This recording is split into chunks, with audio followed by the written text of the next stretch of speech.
Ethan Ward rushed through the bustling morning streets of Westbrook City, his worn sneakers slapping against the pavement with desperate urgency. The sun was bright, casting long shadows across his path, but he barely noticed the warm daylight. In one hand, he gripped a small pink lunchbox decorated with sparkly unicorn stickers, and over his shoulder hung an old messenger bag stuffed with his daughter's school drawings and his own tired resume copies. His heart hammered in his chest, not because of the run, but because today was the day he could not afford to be late, not again, not one more mistake. His little girl depended on him, and he had already used every ounce of goodwill his boss had left. One more slip could ruin everything. Before you continue, if you believe in kindness and second chances, please take a moment to like, comment, share, and subscribe to Kindness Journal. Your support keeps stories of hope alive. Life had been chasing Ethan ever since his wife passed away 2 years ago. The world never slowed down for grief. The rent still came every month. His daughter still needed school lunches, school shoes, and bedtime stories. Every night he prayed the next day would be easier. Instead, new challenges always arrived before he even got out of bed. Still, this morning he was determined. He had packed his daughter Mia's lunch early, helped her into her favorite yellow dress, kissed her forehead before dropping her off at school, and set off with enough time to get to work. That was the plan.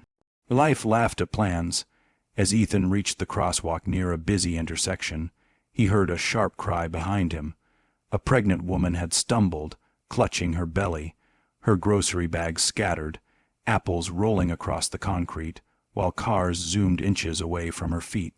Ethan did not hesitate. He ran to her, helping her sit on a nearby bench. Her breathing was uneven, pained. She was clearly frightened by the sudden cramp or contraction that hit her out of nowhere. Ethan held her trembling hand and called emergency services while calming her. Time slipped by. A minute became 5. 5 became 10. The ambulance arrived and the paramedics took over. She kept thanking him with watery eyes, but Ethan barely heard the words anymore. He glanced at his watch and panic seized him.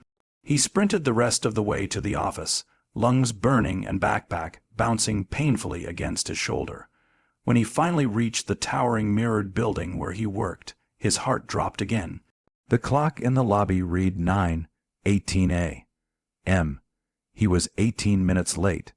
He rushed up to the floor where he worked as a junior logistics coordinator. The office looked like a sea of gray cubicles and stressed people staring at screens. His supervisor, Mr. Crane, spotted him immediately.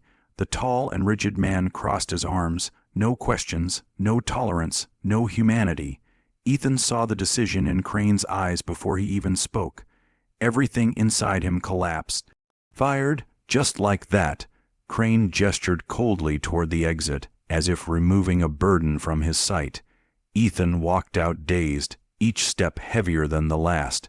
The sun outside no longer felt warm. The world felt hostile. He had no idea what he would tell his little girl. She trusted him. She always looked at him as if he could fix anything. He wished that were true. He sat on a nearby park bench, staring at the city buzzing with energy while his life felt like it had stopped. His phone battery was already low from calling the ambulance, but he still looked through missed messages. There was none, no miracles coming his way. He leaned forward, pressing his palms against his eyes, fighting the sting of disappointment and the guilt of failing his daughter yet again. He tried to rally himself. He promised he would pick himself up. He always did. He stopped at the school to get Mia later that day, forcing a cheerful smile when she ran into his arms with her usual joy. She was only 6, bright as sunshine, and entirely unaware of the weight he carried for both of them. He told her he had a surprise day off, then took her for ice cream even though he could barely afford it. He would rather skip his own dinner than see her sad. Days turned into a week. Ethan applied everywhere: supermarkets, construction sites, cafes, warehouses. Every rejection chipped at him. His savings were nearly gone. His landlord warned him rent was due in 4 days. He looked at Mia's innocent eyes while she drew pictures at the coffee table and tried not to break. On Monday morning, he returned to the same park bench he had collapsed on before, unsure of what else to do. The sky was clear and blue. Birds chirped like nothing was wrong with the world. He covered his face and exhaled a shaking breath. He needed one chance, just one. Suddenly, someone called his name. Ethan looked up slowly, confused to see the pregnant woman he had helped earlier. She stood there wearing a polished cream blazer and elegant heels, looking healthier and radiant under the sunlight. She smiled warmly when their eyes met. He blinked, startled. He barely recognized her without the panic and pain she had endured that day. She introduced herself as Olivia Hartman. Something about her calm confidence made Ethan uneasy in the way one feels before receiving consequences that could change everything. She thanked him again for helping her when everyone else simply walked by. He told her it was nothing. Anyone would have done the same. Olivia's expression softened as if his humility only proved her point. She asked how he had been since that morning. Ethan hesitated. Pride wanted him to pretend that everything was fine. Reality crushed the lie before it could form. His voice cracked as he admitted that he lost his job because he stopped to help her. He tried to laugh it off, but emotion betrayed him. Olivia's eyes widened with disbelief and heartbreak for him. She took a step closer, asking for the name of the company. When he answered, her expression changed again. Shock, anger, then a calm decision. Ethan did not understand why she seemed so personally affected, until she gently revealed that she was no ordinary stranger. She was the owner of Hartman Enterprises, the company Ethan had worked for.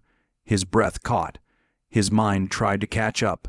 She explained that she rarely visited the office in person anymore because her doctors wanted her to rest in preparation for her first child. She thanked him again, saying that if he had not acted so quickly, she and her baby might have been in serious danger. She asked why he never spoke up when he was fired. Ethan said he did not want to use someone's pain as an excuse. His character remained clear even while his life fell apart. Her eyes glistened. She told him she had already started making some calls. The next day, Ethan received a formal apology letter delivered to his door. Not from his supervisor, from the entire corporate board. Mr. Crane was no longer with the company. Ethan was offered his job back, but not the same position. Olivia promoted him to department supervisor. The offer included a significant salary raise, full benefits, and flexible scheduling, so he could care for his daughter. They even offered a scholarship fund for Mia, something Ethan never imagined possible for her before. He stared at the papers for a long time, tears silently falling. Then he hugged Mia tight and told her everything was going to be okay. She laughed with pure joy because she had never doubted her dad. In her eyes, he was a hero long before anyone else saw it. Ethan returned to the office that week. The place felt different now that he was valued. Coworkers who once overlooked him now greeted him with respect. He worked hard, not out of fear anymore, but out of gratitude for a chance earned through kindness. Olivia visited often after her healthy baby boy was born. She would bring him along, laughing each time Mia insisted she could babysit because she was a big kid. Olivia became more than a boss. She became a friend who reminded Ethan that good deeds always find their way back. Life still had challenges, but Ethan no longer faced them alone. He learned that helping someone even when no one is watching can change everything in ways he never expected. His one selfless choice built a bridge toward a future he once believed was slipping away. If this story touched your heart, please take a moment to like, comment, share, and subscribe to Kindness Journal. Your engagement helps spread messages of compassion and hope. Before we end, please comment this special line: "I believe kindness always comes back." Ethan tucked his daughter into bed every night with a grateful heart, knowing he had not just saved a stranger that day. He had saved their future too. The sun lit their little apartment brighter than ever now, because life finally rewarded the man who kept giving even when he had so little left to give. Ethan learned that the smallest act of kindness can become the moment that transforms everything, and he made a promise to himself that he would always choose compassion first. He had proof it was worth it.